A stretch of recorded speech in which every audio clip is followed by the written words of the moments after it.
அளவற்ற அருளாளனும் நிகரற்ற அன்புடையோனுமாகிய எல்லாம் வல்ல அல்லாஹுவின் பெயரால் துவங்குகிறேன். அருமை நாயகம் முஹம்மதுர் ரசூலுல்லாஹ் ஸல்லல்லாஹு அலைஹி வஸல்லம் அவர்களின் மீதும் நற்பாக்கியங்கள் நிறைந்த அவர்களுடைய உம்மத்தின் மீதும் குறிப்பாக தமிழ் மாநில இமாம்கள் பேரவை நடத்துகிற மீலாது மாநாட்டில் சங்கமித்திருக்கிற நம் அனைவர் மீதும் எல்லாம் வல்ல அல்லாஹுவின் நல்லருள் என்றென்றும் நிறைவாக உண்டாவதாக. ஆமீன். கண்ணியத்திற்கும் மரியாதைக்கும் உரிய விழா தலைவர், மேடையில் வீற்றிருக்கிற உலமாக்கள், உமராக்கள்,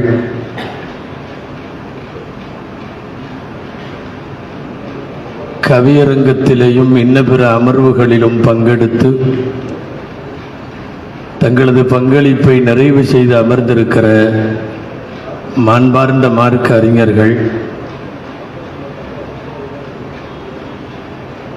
மேடையில் வீற்றிருக்கிற சமுதாய பிரமுகர்கள், பல்வேறு இடங்களிலிருந்தும் வருகை தந்திருக்கிற சங்கைக்குரிய உலமா பெருமக்கள், பெரியோர்கள், அமைதியாய் செவிமடுத்து கொண்டிருக்கிற தாய்மார்கள்,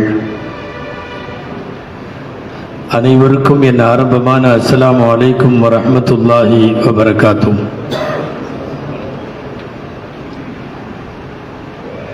அல்லாஹுவின் பேரருளால் பல்லாண்டுகளாய் இங்கே நடைபெற்று வருகிற மீலாது மாநாட்டில் ஒவ்வொரு ஆண்டும் பல்வேறு தலைப்புகளில் நபிகளாரை குறித்தும் அவர்கள் இந்த உம்மத்திற்கு தந்தவைகளை குறித்தும் தொடர்ந்து பங்கு பெறுகிற நல்வாய்ப்பை பெறக்கூடிய நான் அல்ஹம்துலில்லாஹ் என்கிற வார்த்தையோடு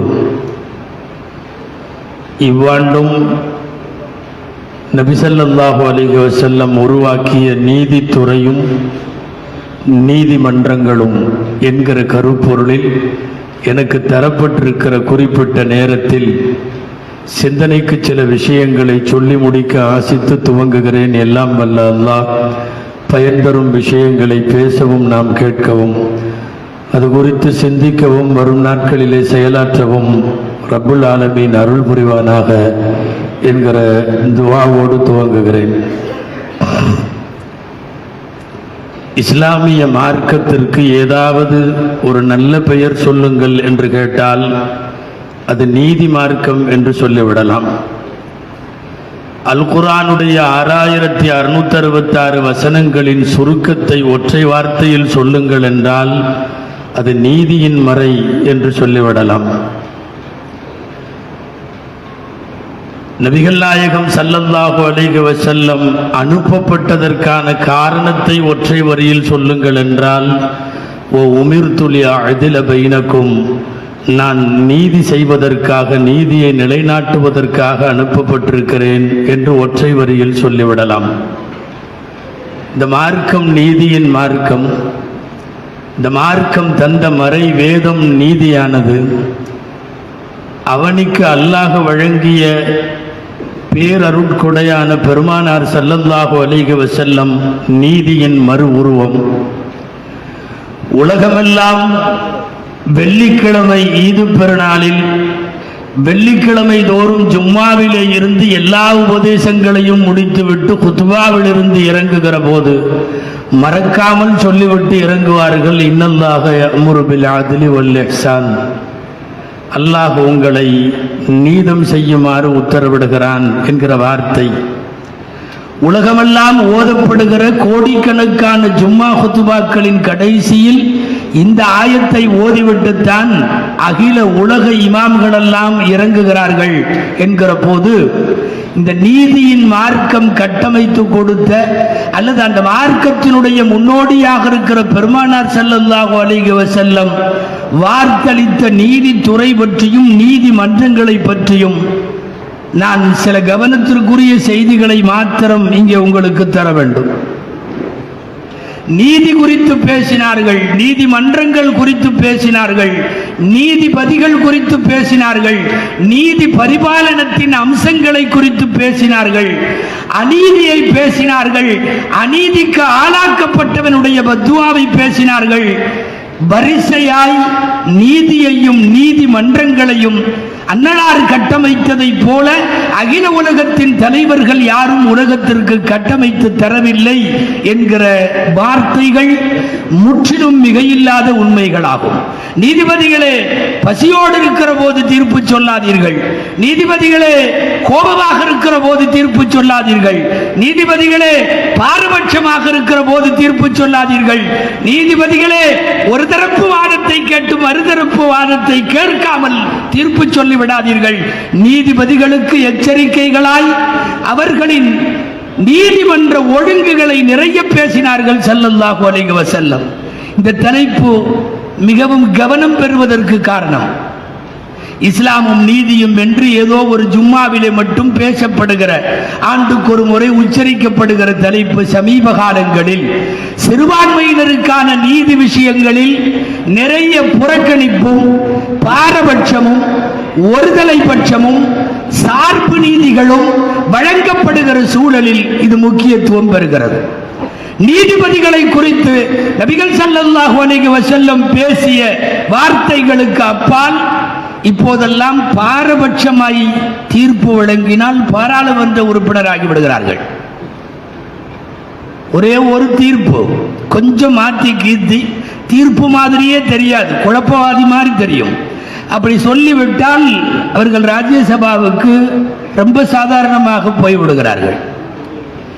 உயர்மட்ட விருந்துகளிலே பங்கேற்கிறார்கள். லைஃப் செட்டில்டு அவர்களுக்கல்ல, அவர்களுடைய 10 தலைமுறைக்கும் சேர்ந்து. ஒற்றை தீர்ப்பிலே என்ன வந்துவிட போகிறது என்று எவனவனோ எழுதிவிட்டு போன சார்பு நீதிகளை எல்லாம் பார்க்கிற போது நீதிமன்றங்கள் மேற்கொள்ள வேண்டிய சார்பற்ற நிலை குறித்து இஸ்லாமிய மேடைகளில் உறக்க சொல்ல வேண்டிய பொறுப்பும் கடமையும் நம் எல்லோருக்கும் உண்டு. நீதிபதிகள் உலகம் நிலை நிற்க காரணமானவர்கள். ரசூலின் வார்த்தைகளில் சொல்லுவதானால் உலமாக்களின் இல்மும் ஆட்சியாளர்களின் நீதியும் செல்வந்தர்களின் கொடையும் ஏழைகளின் துஆவும் இந்த உலகத்தை நிலைநிறுத்துபவை என்று பேசுவார்கள் பெருமானார் ஸல்லல்லாஹு அலைஹி வஸல்லம். இல்முல் உலமா வ அத்லுல் உமரா வ ஸகாவத்துல் அக்னியா வ அத்இயத்துல் ஃபுகரா. உலகத்தை நிலைநிறுத்தும் இந்த அம்சங்களில் உலமாக்களின் இல்மு எப்படி உலகத்தை நிலைநிறுத்துவோ அதுபோல் ஆட்சியாளர்களுடைய நீதம் இந்த உலகத்தை நிலைநிறுத்தும். உங்களுக்கெல்லாம் தெரியும் அல்லவா, நீதிபதிகள் 3 வகை உண்டு. 2 பிரிவினர் நரகம், 1 பிரிவினர் சொர்க்கம். சத்தியத்தை அறிந்து அதன்படி தீர்ப்பு செய்தவனுக்கு சொர்க்கமாம், அநியாயமாய் தீர்ப்பு சொன்னவனுக்கும் நரகமாம், அறியாமல் தீர்ப்பு சொன்னாலும் நரகமாம். ஜாஹிலாக வழக்கு குறித்த விவரம் தெரியாமல் தீர்ப்பு வழங்கினால் அவனும் நரகவாதியாம். நிறைய நீதிபதிகள் நம் கண்ணுக்கு முன்னாலே அஸ்ஹாபுன்னார்களாகவே தெரிகிறார்கள். நீதிபதிகளை குறித்து இவ்வளவு தூரம் எச்சரித்த காரணத்தாலோ என்னவோ, நபிகள் ஸல்லல்லாஹு அலைஹி வஸல்லம் பேசியதாலோ என்னவோ, நீண்ட நெடிய வரலாற்று பயணத்தில் நம்முடைய மார்க்க அறிஞர்கள் ஏராளமான பேர் என்ன செய்தார்கள் தெரியுமா? நீதிபதி போஸ்ட் மட்டும் வானா, வேற என்ன வேணாலும் கூட வாங்கிக்கிறேன், நான் நீதிபதியா இருக்க முடியாது. மறுத்தவர்கள் ஐம்மே அர்பா, 4 பெரும் இமாம்கள். மறுத்தவர்கள் பெரிய பெரிய தாபிஈன்கள். எதனால் மறுக்க வேண்டும்? ஒரு உச்ச நீதிமன்ற நீதிபதியினுடைய போஸ்ட் தானே இமாமுல் ஆலம் காலடியிலே வந்தது. அது போன்ற பதவிகள் வேண்டாம் என்று சொல்லி மறுத்தார்கள் அல்ல, முடியாத போது ஊரை விட்டு போனார்கள்.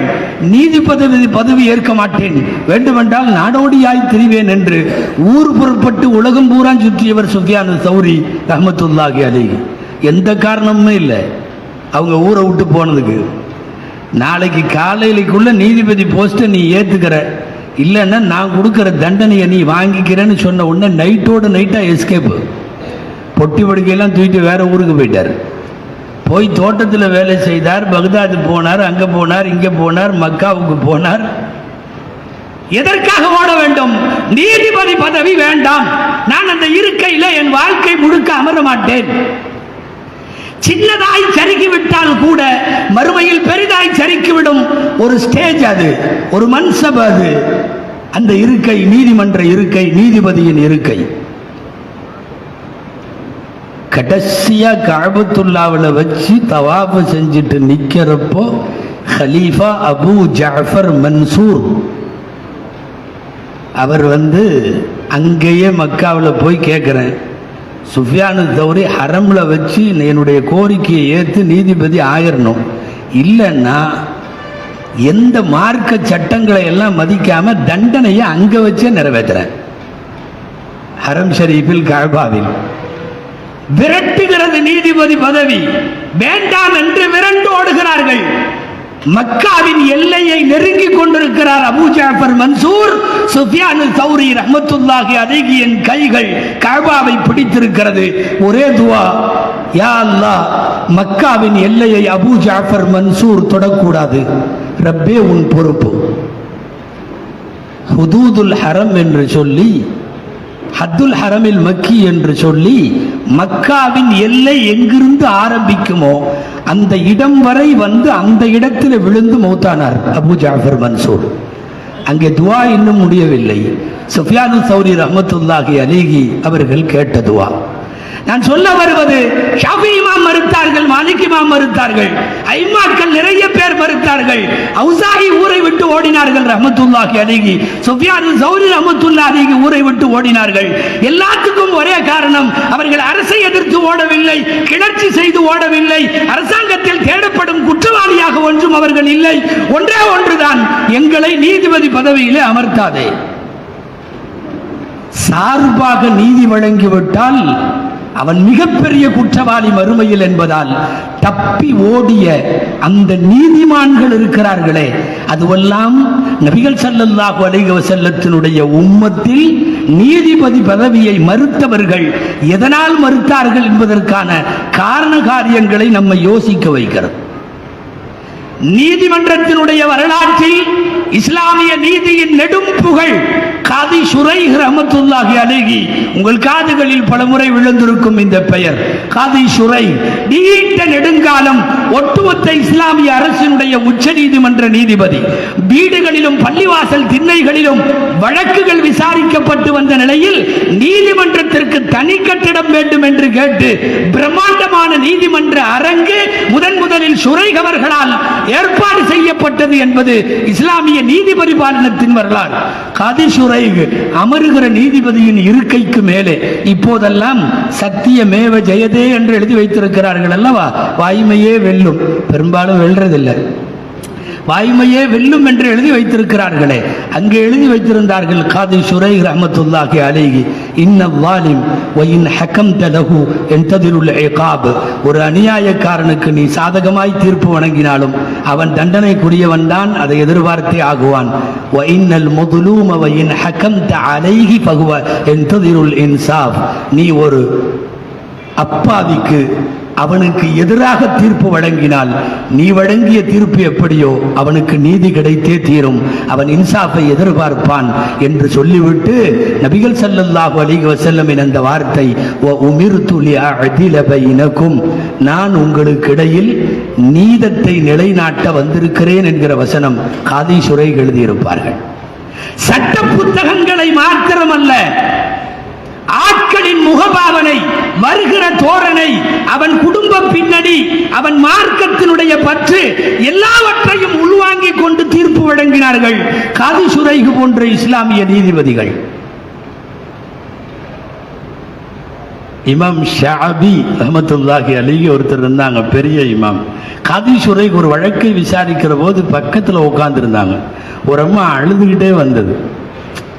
ஒரு பொம்பளை கணவரை பற்றி ரிப்போர்ட் சொல்றதுக்காக அழுதுகிட்டே வந்தது, ரொம்ப அழுதுகிட்டே வந்தது. பொதுவாக கணவரை பற்றி புகார் சொல்ல வரும்போது எந்த பொம்பளை அழுகலை அப்படின்னு நீங்க கேட்கலாம். அழுதுகிட்டே வந்தாங்க. ஷாபி சொன்னார், பாவம் பாவம், அந்த புருஷன் எவ்வளவு கொடூரமானவனா இருப்பான், எப்படி அழுதுகிட்டு வருது பாருன்னு. கதி சுரைர் ரஹ்மத்துல்லாஹி சொன்னார்கள், கொஞ்ச நேரம் சும்மா இருங்க, யூசுஃபை கிணத்துல தள்ளிட்டு 11 பேர் அவனுக்கெல்லாம் அழுதுகிட்டா வந்தானோ. கிணத்துல யூசுப் அலைஹிஸ்ஸலாம் சகோதரரை தள்ளிவிட்டு திரும்பி வந்த அந்த சகோதரர்கள் வஜாஉ அபாஹும் இஷாஅன் யப்கூன், அழுதவர்களாக இஷா நேரம் வந்தார்கள், அழுதவர்களாக வந்தார்கள். ஓனாய் சகோதரனை தின்று விட்டது, எனவே அழுது கொண்டே வருவதை வைத்து தீர்ப்பு தந்து விடக்கூடாது, விஷயத்தை முதலில் விசாரிக்க விடுங்கள் என்று சொல்லுவார்கள் காதி சுரைர் ரஹ்மத்துல்லாஹி அலைஹி. முகதாட்சண்யங்களுக்கு அப்பால் ஆழ்ந்த புலமையை உள்வைத்து ஒரு குற்றவாளியினுடைய வாதியினுடைய பிரதிவாதியினுடைய 2 அம்சங்களையும் கேட்டு தீர்ப்பு வழங்கிய நீண்ட நெடிய பயணம் இஸ்லாத்தினுடைய நீதிமன்ற பயணம். நம்மளாம் இப்ப நிறைய தீர்ப்புகளை அடிக்கடி பார்த்துட்டு இருக்கோம். கோர்ட்டு முத்தலாக்கில் என்ன சொல்லுச்சு, கோர்ட்டு பாபரி மஸ்ஜிதில் என்ன சொல்லுச்சு, கோர்ட்டு இதில் என்ன சொல்லுச்சு, அதில் என்ன சொல்லுச்சுன்னு நிறைய தீர்ப்பை பார்த்துட்டு வர்றோம். அதனால லேசாக அப்பப்போ உள்ளுக்குள்ள ஒரு முழு நம்பிக்கை இருக்கிறது இல்லை. இவங்கெல்லாம் விசாரிக்கிற மாதிரி விசாரிப்பாங்க, லாஸ்ட்ல வேற மாதிரி சொல்லிடுவாங்கிற மாதிரி ஒரு எண்ணம் ஏற்படுகிறதா இல்லையா? அதற்கு கடந்த கால தீர்ப்புகள் தந்த பாடம்தான் காரணம். பாபரி மஸ்ஜித் கடைசியாக அது கட்டிக்கொள்ளுவ யாருக்கோ போய்விட்டது.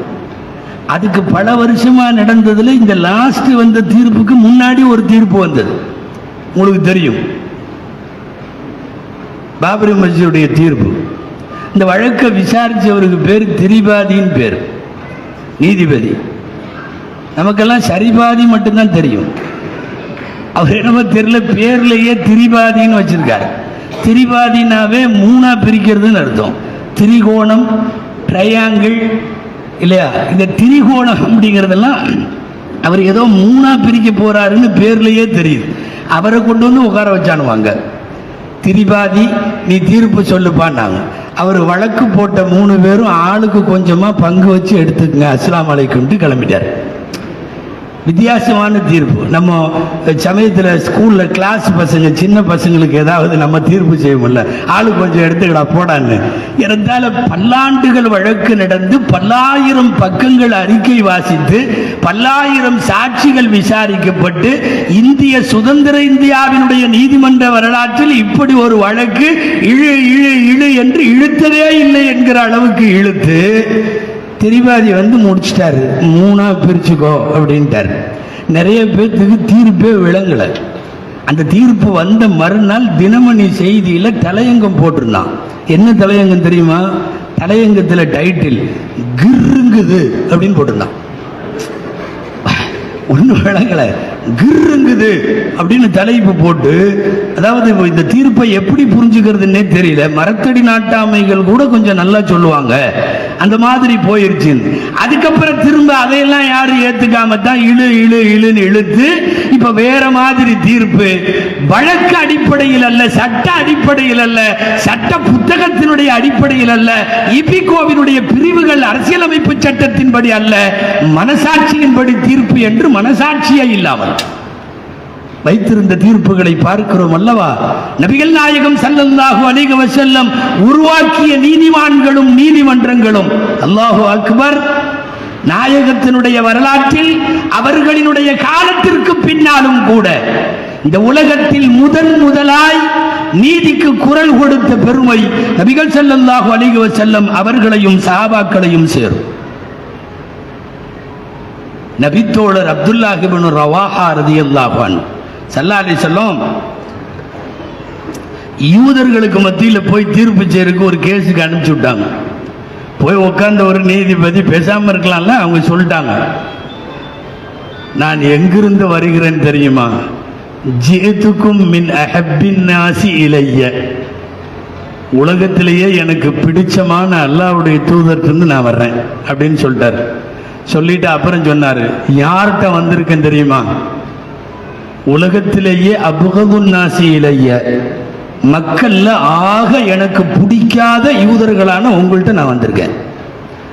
இந்த நீதிபதி மேல எப்படி நம்பிக்கை வரும்?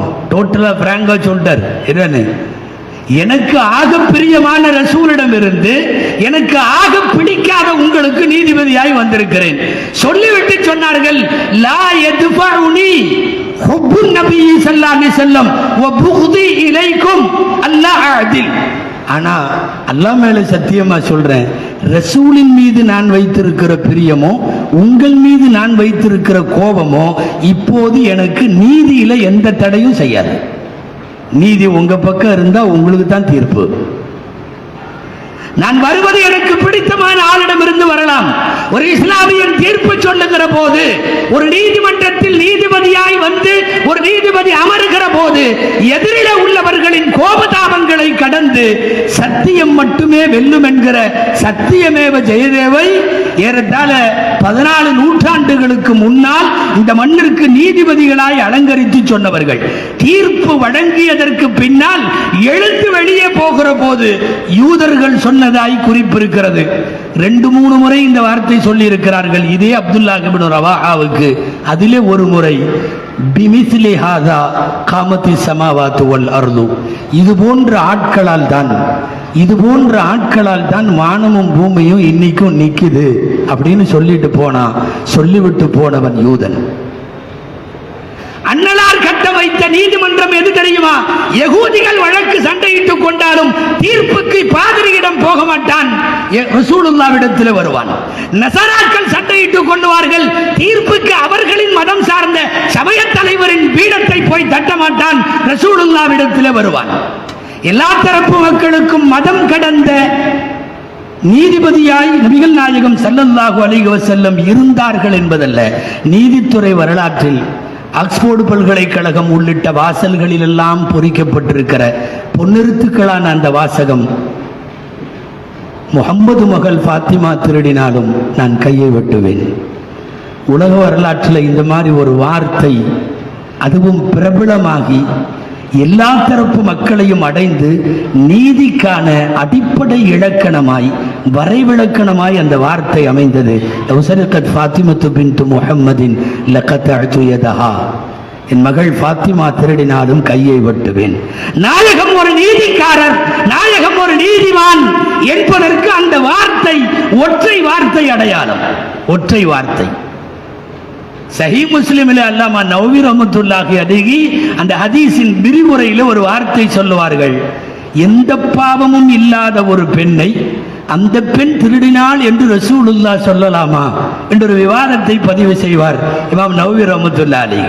அதாவது ஒரு பாவமும் இதுவரை செய்ததில்லை, அவர்கள் திருடினாலும் நான் கையை வெட்டுவேன் என்று ரசூலுல்லாஹ் சொல்லிவிட்டார்களே. உயர்ந்தவர்களை உதாரணப்படுத்துகிற போது அவர்கள் செய்யாததை செய்தால் என்று ஃபர்லன் வ தக்தீரன் ஒரு கால் என்று கற்பனை செய்து கூறலாம். அன்னலாரை பார்த்து நாயகமே நீங்கள் இணை வைத்தால் என்று அல்லாஹ் சொல்லுவது போல என்று எழுதுவார்கள் இமாம் நவவி ரஹ்மத்துல்லாஹி அலைஹி அவர்கள். நடக்காத ஒரு விஷயத்தையும் கூட நடப்பதாய் சொல்லி, உலகத்தினுடைய நீதி வரலாற்றில் இப்படி ஒரு வாசகம் கிடையாது. இன்னைக்கு என்னன்னா, ஒரு தீர்ப்பு 3ஆ பிரிச்சுக்கோன்னா அப்புறம் ஒரு தீர்ப்பு லாஸ்ட்ல கடைசி வரையும் விசாரணை தோரணை பார்த்தப்போ ஆஹா அருமையான தீர்ப்பு, அருமையான தீர்ப்பு, நம்மளுக்கு தான் வரப்போகுது. முதல் நாள் வரைக்கும் அப்படிதான் இருந்தது, முதல் நாள் வரையுமே அப்படிதான் இருந்தது. கரெக்டா தீர்ப்புல படிக்க ஆரம்பிச்சாங்க பாருங்க, அந்த தீர்ப்புலையும் பாதிக்கு மேல பூரா நமக்கு ஆதரவா இருந்தது. அது இந்த நாட்டினுடைய பாரம்பரிய சின்னம், அப்படி இப்படி யூனிட்டி டைவர்சிட்டி, இந்தியா வேற்றுமையில் ஒற்றுமை, இப்படி ஒரு பள்ளிவாசலை இடித்தது தவறு, இடித்தவர்கள் குற்றவாளிகள், ஆகா நம்ம அப்படி கை தட்டி விசில் அடிக்கலாமான்னு பயங்கரமா போயிட்டு இருக்கு. லாஸ்ட்ல சொல்லி இப்படி எல்லாம் இருந்தாலும் பெரும்பான்மை மக்களுடைய மனசாட்சிப்படி அவர்களுக்கு ஆலயம் கட்ட நான் தீர்ப்பளிக்கிறேன். கடைசியில மாத்திரம் ஒரு 2-3 வரியில வேற மாதிரி கொலாப்ஸ் ஆகி முடிஞ்சிருச்சு. எங்க ஒரு பேஜ்னு சொன்னாங்க, பல பக்கம் கொண்ட நீதி. ஒரு பேஜ்ல 3/4 பகுதி இடித்தது தவறு, இடித்தவர்கள் குற்றவாளிகள், இப்படியே போகுது. லாஸ்ட் ஒரு 3-4 வரியில ஒட்டுமொத்த இந்தியாவினுடைய மனசாட்சிப்படி அவர்கள் அங்கே கட்டிக்கொள்வார்கள். உங்களுக்கு வேணா வேற இடத்துல தனியா ஒரு பள்ளிவாசல் வச்சு கட்டிங்க அப்படின்னு சொல்லி மூடி விட்டு முல்லாவோட மாடு பகுத்து வீட்டுக்கார மாட்டு முட்டிருச்சு. முட்டி கைகால்லாம் உடஞ்சி ரத்த வந்து அந்த மாடு கிட்டத்தட்ட ஆல்மோஸ்ட் அவுட் ஆகிற நிலைமை. அவன் வந்தான்னா முல்லாட்ட காசு கேட்பான். முல்லா நேராக அவன் வர்றதுக்கு முன்னாடி அவன் வீட்டுக்கு போயிட்டார். போயிட்டு அப்படியே மாற்றி சொன்னார், ஒரு சின்ன தப்பு நடந்துச்சுன்னார். என்னன்னா, என்னோட மாட்டை உங்கள் மாடு முட்டிருச்சு.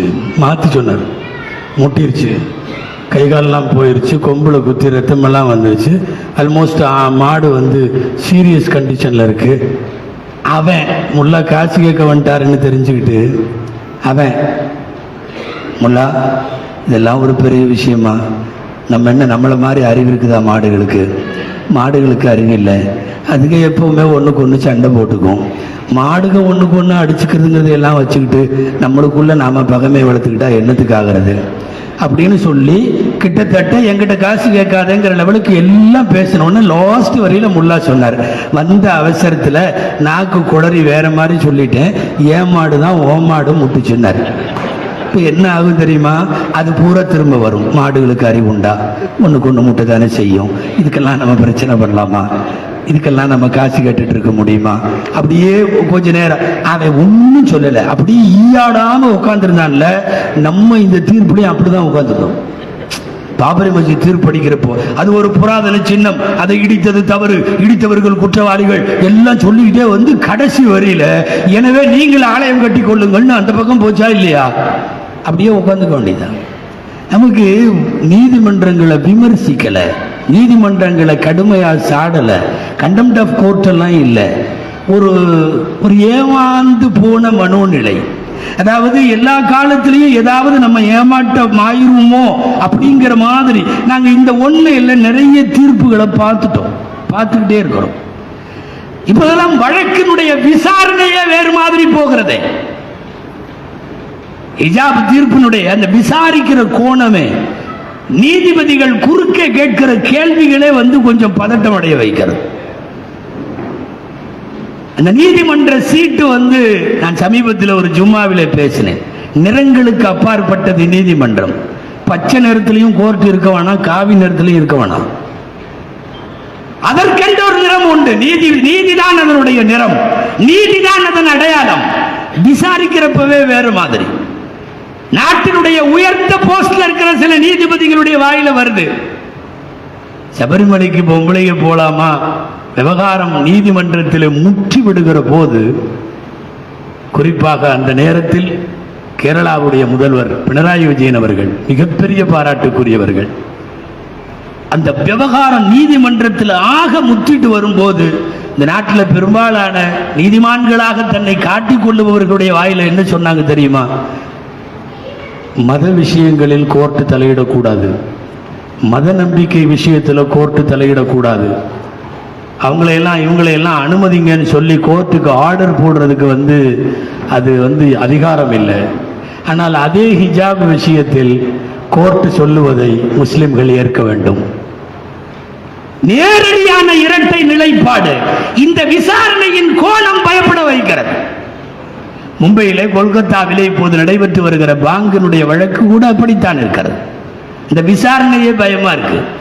நீதிமன்றங்களிலே வாதாடுகிற நீதிபதிகளும் தீர்ப்பு சொல்லுகிற இடத்துல இருக்கிற நீதிமான்களும், இதெல்லாம் தகவல் தொழில்நுட்பத்தால் வளர்ந்துச்சு. அன்னைக்கு ஒரு கிராமத்துக்கு பேங்க் சொல்றதுக்கு மொட்டை மாடியில் ஏறி நின்று சத்தம் போட்டு அல்லாஹ் அக்பர்னாங்க. இன்னைக்கு மைக்கு வந்துருச்சுங்கிறதுனால சொல்றாங்க. அப்படியெல்லாம் சொல்லணும்னு அவசியம் இல்லை. அந்த காலத்து மாதிரியே வேணா மொட்டை மாடியில் நின்று சொல்லிட்டு போலாமல்ல. மைக்கு வந்துச்சுங்கிறதுனால தானே பயன்படுத்தினாங்க. இது என்ன நபிகள் நாயகம் காலத்தில், இஸ்லாத்தின் துவக்க காலத்திலேயே இப்படி மைக்கில் வரணும்னு இருந்துச்சா என்றெல்லாம் விவாதம் போகிறது. பாங்கி என்பது இடையில வந்தது தானே அப்படின்னு விவாதம் போகுது. இதை விட ஒருத்தன் வேற மாதிரி அந்த விவாதத்தை கொண்டு போயிட்டான். சமீபத்தில் மும்பை உயர் நீதிமன்றத்தில் எப்படி கொண்டு போனான் தெரியுமா? அவர்கள் இவ்வளவு சத்தம் போட்டு கூம்பு வடிவ மைக்க வச்சு பாங்கு சொல்லியும் கூட பள்ளிவாசலுக்கு பக்கத்தில் இருக்கிற கடைக்காரனே தொழுவு வர்றதில்லை, பின்னையே தூரமா இருக்கிறவங்களை எல்லாம் கூப்பிடுறாங்க. ஒரு வகையில் இது நமக்கும் சேர்ந்து மண்டையில கொட்டின மாதிரி தான் இருக்கு. அதாவது மஹல்லால தூரமா இருந்தெல்லாம் வந்துருவாங்க, இந்த பள்ளிவாசலை சுற்றி இருக்கிற கடையெல்லாம் இருக்குமில்ல, அவங்க வரமாட்டாங்க. ஆமா, இவ்வளவு கூம்பு வடிவ மைக்க வச்சு இத்தனை ஹை டெசிபல்ஸ்ல நீங்க அந்த அளவை தாண்டி வைத்து பாங்கு சொல்லுகிறீர்கள், பக்கத்தில் இருப்பவர்கள் கூட வருவதில்லையே. இதெல்லாம் இப்ப கேட்டுட்டு இருக்கிறாங்க நீதிமன்ற நீதிபதிகள், வழக்கறிஞர்கள் சப்மிட் பண்ணிட்டு இருக்காங்க. நீதி எப்படி வரும்னு ஓரளவு நம்மளால யூகிக்க முடியுது. ஏன்னா எப்படிங்க யூகிக்கிறீங்க? கடந்த கால அனுபவம் தான், வேற என்ன. ஏற்கனவே எங்களுக்கு நீதிமன்றங்களில் இப்படிப்பட்ட அனுபவங்கள் நிறைய. உலக வரலாற்றின் கோரமான படுகொலையாக, ஹிட்லருக்கு பின்னால் படுகொலையாக கருதப்பட்ட 92 குஜராத் எதிர்பார்த்த அளவுக்கு நீதிமன்றங்கள் வேகமாய் தண்டனை வழங்கவில்லை என்பதல்ல, குற்றம் சாட்டப்பட்ட பல பேர் உயர் பதவிகளை இன்றைக்கு அலங்கரிக்கிறார்கள். நம் பெயர்களை தவிர்ப்போம். குஜராத்தினுடைய வழக்கின் தீர்ப்பு, பாபரி மஸ்ஜிதை இடித்தது தவறு என்று சொன்னார்களே, பங்கேற்றவர்களுக்கான நீதிமன்றங்கள் விதித்த தண்டனையின் சாரம். எங்களுக்கு இதெல்லாம் அனுபவம், நீண்ட நெடுங்கால அனுபவம். இதிலெல்லாம் கடுமையான முறையில் ஏமாற்றப்பட்டிருக்கிறோம். ஒரு ஆசிபாவை சீரழித்த பெண்ணுக்கு என்ன நீதி வழங்கப்பட்டது சொல்லுங்கள்? இப்ப பேசினானுங்களே ஹரித்வார்ல 20 லட்சம் முஸ்லிம்களை கொல்ல வேண்டும், வீட்டுக்கு ஒருவர் வாளோடு வாருங்கள் என்று ஒரு சாது சாமியார் என்கிற ஃப்ராடு கூப்பிட்டானே, அவன் மீது என்ன தண்டனை கொடுத்திருக்கிறார்கள்? வரிசையாக சொல்லிக் கொண்டே போகலாம். ஒரு சில வழக்குகளுக்கு இந்த நாட்டில் நைட் 2 மணிக்கு கோர்ட்டு திறந்தாங்க தெரியுமா? சில பேருக்கு தூக்கு தண்டனை கொடுப்பதற்காக நள்ளிரவு 2 மணிக்கு. ஒரு பக்கம் அப்துல் கலாமினுடைய மௌத்தை அடக்குகிற வேலை நடக்கிறது. அதே நைட்டு 1 மணிக்கு மேல் நீதிபதி இறங்குகிறார், அதிகாரிகள் இறங்குகிறார்கள். சுதந்திர இந்தியாவில் சுப்ரீம் கோர்ட் வழங்கிய நள்ளிரவு 2 மணிக்கான தூக்கு தண்டனை வழங்கப்பட்ட தீர்ப்பினுடைய எல்லாம் நாங்கள் இந்த நாட்டில் பார்த்து கொண்டிருக்கிறோம். அதனால் நீதிமன்றங்களின் நெடிய வரலாற்றில் பலமுறை ஏமாற்றப்படுகிற காரணத்தால் ஒருவேளை அவர்கள் ஒரு விரக்தி நிலையில இருக்கிறார்களோ என்னவோ. காலம்தான் நீதிபதிகளினுடைய நடுநிலையை குறித்து பதில் சொல்ல வேண்டும். நீதிமன்றங்கள் எந்த விதமான சார்புகளுக்கும் அப்பாற்பட்டவை. வழக்கு கொண்டு போய் போட்டா இதுவும் சரிதான் அதுவும் சரிதான்னு திரிபாதி சொன்ன மாதிரி எல்லாம் சொல்லக்கூடாது. ஹிஜாப் வழக்கு வருகிறது, 4 நாளா ஒருத்தன் ஒரு காவி துண்டை போட்டு விட்டு ஒரு குரூப் வருது, 2மே வழக்குக்கு போகுது. சில வழக்கறிஞர்கள் வாதிடுற கோணம் பார்த்தீங்கன்னா, நீயும் அதை போடாத நீயும் இதை போடாத. பிள்ளைகளுக்கு முட்டாய் விஷயத்தில் தீர்ப்பு கொடுத்த மாதிரி இருக்கு. முந்தானேற்று ஒருவன் போட்டான் இந்த துண்டை. 1400 வருஷமாக இந்த உலகத்தில் இஸ்லாமிய அடையாளமாக இருக்கிறது ஹிஜாப். இந்த 2ஐயும் இனிமேல் நீயும் போடாத இனிமேல் நீயும் போடாத என்று தீர்ப்பு செய்தால் ஏறத்தாழ திரிவாதிகள் இன்னமும் இருந்து கொண்டே இருக்கிறார்கள். அந்த திரிவாதி போயிட்டாலும் வேற வேற திரிவாதிகள் வருகிறார்கள். நீயும் இப்படி போ நீயும் இப்படி போ. இந்த வயல் என்னோடதுன்னு முள்ளாட்ட வந்தானுங்களாம். இந்த வயல் என்னோடதுன்னு அவன் ஆதாரம் பூரா சொல்லியிருக்கான். ஒரு ஆமா நீ சொல்றது சரிதான்டார். அப்புறம் இவன் இந்த பக்கம் உள்ளவன் வயல் என்னோடதுன்னு அவன் ஆதாரம் பூரா சொல்லியிருக்கான், நீ சொல்றதும் சரிதான்டார். 2 பேரும் திரும்ப முள்ளாட்ட கேட்டா, நான் சொல்றதும் சரிங்கிற அவன் சொல்றதும் சரிங்கிற அப்படின்னு. அவர் சொன்னார், நான் சொல்றதும் சரிதான்.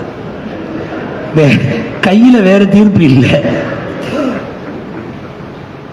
நாட்டில் வழங்கப்பட்ட ஏராளமான நீதிபதிகள் நீதிமன்ற தீர்ப்புகளில் இப்படி நகைப்புக்குரிய கமெண்டுகளை எல்லாம் நாம சொல்லல. இந்த நாட்டின் உயர் நீதிமன்ற நீதிபதிகள் உச்ச நீதிமன்ற நீதிபதிகள் சொன்ன கமெண்டுகளை தான் நம்ம சொல்லிட்டு இருக்கோம்.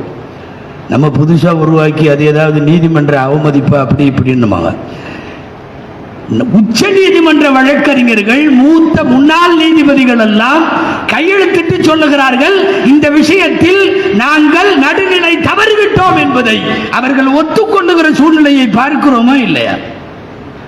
மற்றபடி சமயச்சார்போடு சிந்திக்கிற போதுதான் இப்படி எல்லாம். எங்கள் ரசூலுல்லாஹி ஸல்லல்லாஹு அலைஹி வஸல்லம் அவர்கள் உருவாக்கி தந்த நீதியும் அந்த நீதி பரிபாலனமும், நான் நீதிக்கு ஒரு உமர் என்று உள்ளே புகுந்தால் வெளியே வர ரொம்ப நேரம் ஆகிவிடும். நான் தரப்பட்டிருக்கிற நேரத்தை நெருங்கி கொண்டிருக்கிறேன். அதனால நீதியினுடைய மறுபெயராய் அதன் நெடும் பயணத்தின் அடையாளமாய் திகழ்ந்தவர்கள் ஹஜ்ரத் உமர் ரலியல்லாஹு தஆலா அன்ஹு. அப்படியே உமர் இப்னு அப்துல் அசீஸ் என்று நீண்டு செல்லுகிற சஹாபாக்களின் காலத்தில் இவர்களெல்லாம் உலகத்தின் மிகச்சிறந்த நீதிமான்களாக அறியப்பட்டவர்கள்.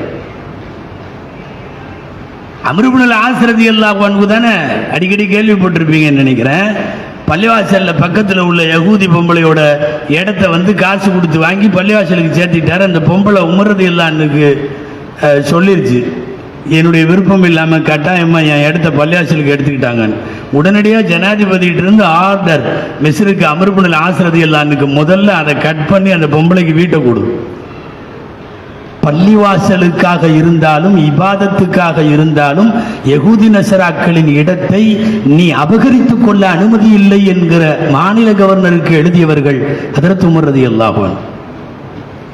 ஹயாத்துல் ஹயவான் ஒரு கிதாப் இருக்கு, உலமாக்களுக்கு தெரியும். உலகத்திலே எழுதப்பட்ட உயிரினங்களுக்கான என்சைக்ளோபீடியா. அப்படி ஒரு அற்புதமான உயிரினங்களினுடைய ஆய்வு நூல். இந்த ஹயாத்துல் ஹயவான்ல ஆடு மாடு ஒவ்வொரு தலைப்பா வரும். அதுல ஆடுனுடைய தலைப்புல நீங்கள் போய் பார்த்தால் ஹயாத்துல் ஹயவான்ல ஒரு செய்தி இருக்கு. என்ன செய்தி தெரியுமா? செய்தியை சொல்றவர் மூஸா இப்னு அய்யுன், அவர் பேர் மூஸா இப்னு அய்யுன். ஹிஜ்ரி 100 ஸல்லல்லாஹு அலைஹி வஸல்லம் இந்த மண்ணிலே அவர்கள் பர்தாவுக்கு போய் 90 வருஷம் ஆயிருக்கிறது. உமர் இப்னு அப்துல் அசீஸ் ரலியல்லாஹு அன்ஹு ஆட்சியில் இருக்கிறார்கள். மூஸா இப்னு அய்யுன் சொல்லுகிறார், நான் ஈரானில் இருந்து கிர்மானுக்கு போகிறேன். கிர்மான் அக்காலத்தினுடைய மிகப்பெரிய இஸ்லாமிக் சிட்டி. புகாரியினுடைய விரிவுரையாளர் கிர்மானி போன்றவர்கள் எல்லாம் அந்த ஊரை சார்ந்தவர்கள். நான் ஈரானில் இருந்து கிர்மானுக்கு போய் கொண்டிருக்கிறேன். வழியிலே ஒரு கிணறு, வழியிலே ஒரு நீரோடை, ஒரு தடாகம். தண்ணீருக்காக போனேன். என்னுடைய கண்ணால் உமர் இப்னு அப்துல் அசீஸ் ஆட்சி பொறுப்பேற்றதில் இருந்து நான் பார்க்காத ஒரு காட்சியை பார்த்தேன். என்ன காட்சி தெரியுமா? ஆடும் ஓனாயும் சண்டையிட்டது. நீங்க கேட்கலாம், ஆடும் ஓனாயும் எப்பவும் சண்டை போடத்தானே செய்யும், ஓனாய் ஆட்டை பிடிக்கத்தானே செய்யும். உமர் இப்னு அப்துல் அசீஸ் என்கிற நீதிமான் ஆட்சியில் இருக்கிற வரை ஓனாயும் ஆடும் சண்டை போடலையாம். அது வரலாறு. மூஸா இப்னு அய்யுன் வரலாற்று ஆசிரியர். அவர் சொல்றாரு, என் கண்கள் கண்ட காட்சி என்னால் நம்ப முடியல. ஆடும் ஓனாயும் சண்டை போட்டுச்சு.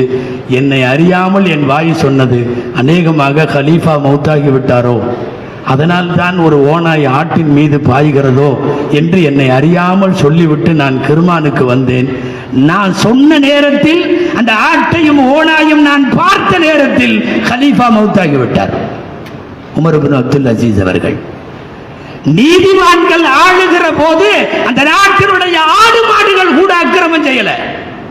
நீதிமான்களின் ஆட்சியில் விலங்கினங்களுக்கு இடையிலே கூட சமநீதி இருந்திருக்கிறது என்பது இஸ்லாமிய வரலாறு.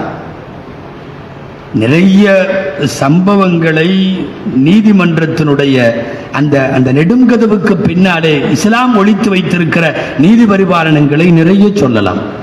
நாம சமய சார்பு என்று வருகிற போது இதையெல்லாம் பேசுகிறோம். இதை தாண்டி இன்னைக்கு நடைபெறுகிற தீர்ப்புகள்ல பார்த்தீங்கன்னா வேறு வேறு மாதிரியான தீர்ப்புகள்லாம் அசிங்கமா, அது எப்படி அவங்களுக்கு மனசு வருதுன்னு தெரியல.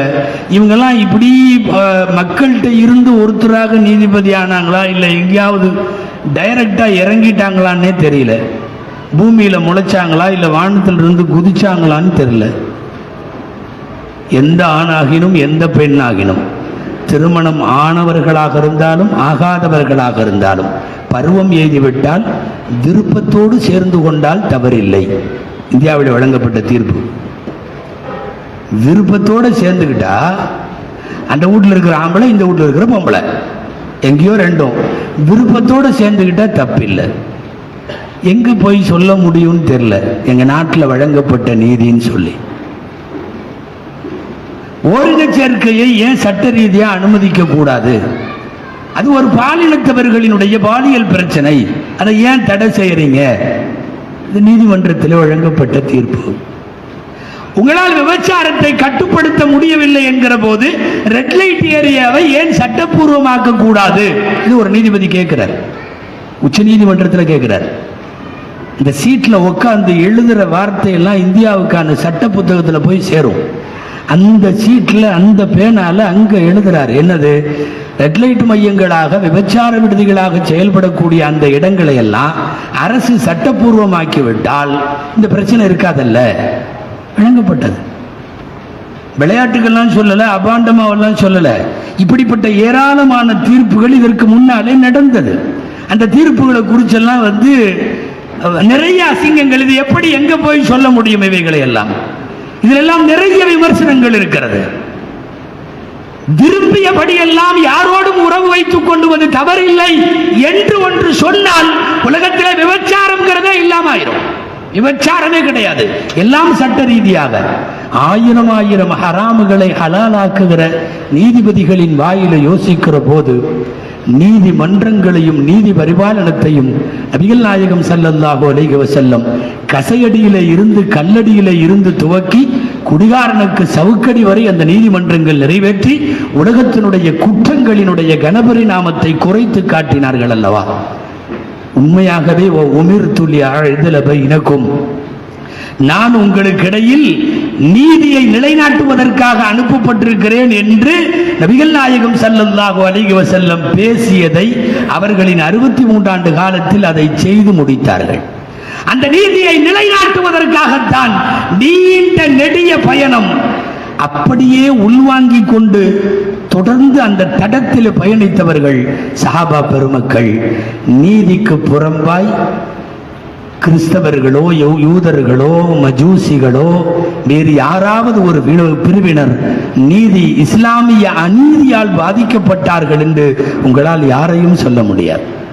ஒரு கணவன் மனைவி விவகாரத்து வழக்கிலே தொடங்கி நிலப்பிரச்சனைகள் வரை, ஆட்சி பிரச்சனை வரை, குடியுரிமை பிரச்சனைகள் வரை எல்லாவற்றிலையும் இஸ்லாமிய நீதி மிக தெளிவாக இருந்தது. இந்தியாவில் வழங்கப்பட்ட வினோதமான தீர்ப்புகள் தனியா ஒரு புஸ்தகமாவே இருக்கு. நீங்க அதெல்லாம் வாங்கி படிக்கணும். வினோதமான தீர்ப்புகள் அப்படின்னா என்ன அர்த்தம்னா, வெகுஜன மக்களினுடைய எண்ண ஓட்டங்களுக்கு எதிராய் நீதிபதிகள் என்னென்ன பதிவு செய்தார்களோ அந்த பதிவெல்லாம் நம்மளையெல்லாம் தனியா விட்டோம்னா அவை குறிப்பிலிருந்தே எடுத்திருப்பான்னு சொல்லிடுவோம். ஆனா அதுவெல்லாம் அந்த சீட்ல உட்காந்து பேசியிருக்காங்கிறது தான் முக்கியமானது. அந்த சீட்ல உட்காந்து பேசியிருக்கிறார்கள். அப்படி வருகிற போது சில நீதிபதிகளின் வாயில வருகிறது, ஹிஜாப் எல்லாம் முழுசா போட்டு கல்வி கூடத்தில் அனுமதிச்சா இந்த நாடு தாலிபான்கள் ஆகுவதை நாங்கள் விரும்பவில்லை. நீதிபதிகள் புர்கா போட்ட நாடெல்லாம் தாலிபான்கள் ஆயிரும் உனக்கு எவன் சொன்னான்னு தெரியல. உன் மண்டையில் அல்லாஹ் என்ன வச்சிருக்கான்னு தெரியல சொல்லுகிறார்களே. ராஜஸ்தானிலே ஒரு உயர்நீதிமன்றத்தினுடைய நீதிபதி 1000 தேவர்கள் வாழுவது பசுமாடு. 1000 தேவர்கள் வாழுவது பசுமாடு. அதை அறுப்பவர்கள் மாட்டிறைச்சி அது தடை. அந்த கவர்மெண்ட்ல அந்த தடை செய்யறதுக்கு முன்னாடி வழங்கப்பட்ட தீர்ப்பினுடைய வாசகத்துல ஒரு நீதிபதி சொல்ற வார்த்தை. அந்த நீதிபதிக்கான சட்ட புத்தகம் எது தெரியுமா? நமக்கு குரானை போல் ஹதீஸை போல் அவனுக்கு அண்ணல் அம்பேத்கர் உருவாக்கி கொடுத்த இந்திய அரசியல் அமைப்பு சட்டம். அந்த புத்தகத்தை இங்க வச்சுட்டு சொல்றார், பசுமாட்டுக்குள்ளே 1000 தேவர்கள் வாடுவதால் அது புனிதமானது. அதை இப்படியெல்லாம் வெட்டுறது, அனுமதிக்கிறது, இறைச்சிக்கு இது பண்றது, இவைகளெல்லாம் சட்ட ரீதியாக கடுமையாக தண்டிக்கப்பட வேண்டும். இதெல்லாம் என்ன சொல்றதுன்னே தெரியல. அந்த நீதிபதி மாடாவே பிறந்திருக்கலாம். என்னமோ அல்லாஹ்வுக்கு வெளிச்சம். நிறைய இப்படி வினோதமாக வழங்கப்பட்ட இந்த நாட்டினுடைய பெரும்பான்மை மக்களுக்கும் நல்ல சிந்தனை உள்ளவர்களுக்கும் அறிவுஜீவிகளுக்கும் எதிராக வழங்கப்பட்ட தீர்ப்பினுடைய வாசகங்கள் ஏராளம். ஆனாலும் நான் கடைசியாய் சொல்லி முடிக்கிறேன், இன்னைக்கு வரைக்கும் இந்த நாட்டினுடைய முஸ்லிம்கள் இந்தியாவினுடைய நீதிமன்றத்தை நம்புகிறார்கள், நீதிபதிகளை நம்புகிறார்கள், அரசியல் சட்ட புத்தகத்தை நம்புகிறார்கள். இன்னைக்கு இல்லைன்னாலும் என்னைக்காவது நீங்கள் மிகச்சரியான தீர்ப்பை இந்திய நீதிமன்றங்கள் தரும் என்பதால் தான் ஒரு பாபரிக்கு நீங்கள் தீர்ப்பு சொன்ன போது நாங்கள் கலவரம் செய்யவில்லை. ஒரு குஜராத்தின் தீர்ப்பை நீங்கள் சொன்ன போது நாங்கள் கலவரம் செய்யவில்லை. ஒரு ஹிஜாபுக்கோ, ஒரு பாங்குக்கோ, ஒரு மாட்டிறைச்சிக்கோ, ஒரு முத்தலாக்குக்கோ நீங்கள் என்ன தீர்ப்பை தந்தாலும் அமைதியோடு இந்த மக்கள் ஏற்றுக்கொண்டிருக்கிறார்கள் என்பது நீதிமன்றத்தின் மீது நாங்கள் ரொம்ப நிறைவாக இருக்கிறோம் என்பதல்ல, ஒரு பரிதாபத்தில் இருக்கிறோம். என்றைக்காவது அதற்கும் உண்மை பிறக்கும், அப்போது அங்கே எழுதி வைக்கப்பட்டிருக்கிற சத்தியமேவ ஜெயதே என்பது, வாய்மையே வெல்லும் என்பது நடக்கும் என்று காத்திருக்கிறோம். இந்தியாவினுடைய நீதிமான்களே, எல்லா வழக்குகளிலும் சார்பு நிலைகள் இல்லாமல், எந்த நிறங்களிலும் நீங்கள் சிக்கிக் கொள்ளாமல் நடுநிலையோடு நல்ல தீர்ப்பை தாருங்கள் என்று இந்திய சிறுபான்மை மக்களின் சார்பாக இந்த தமிழ் மாநில இமாம்கள் பேரவையினுடைய மீலாது மாநாட்டில் கேட்டுக்கொள்கிறோம். எல்லாம் வல்ல இறைவன் வாழும் காலமெல்லாம் நீதியின் சார்பாய், நீதிக்கு சார்புடையவர்களாய், நீதிக்காக போராடுபவர்களாய் எல்லாம் வல்ல இறைவன் நம்மை ஆக்கி அருள்வானாக. இந்தியாவினுடைய நீதிமன்றங்களிலும் ஷரியத்தின் சாதகமான அம்சங்களை இறைவன் நிலைநாட்டி தருவானாக. வாய்ப்புக்கு நன்றி. ஜஸாக்குமுல்லாஹ் வ ஆகிரு தஅவானா அல்ஹம்துலில்லாஹி ரப்பில் ஆலமீன். அஸ்ஸலாமு அலைக்கும் வரஹ்மத்துல்லாஹி வபரகாத்துஹு.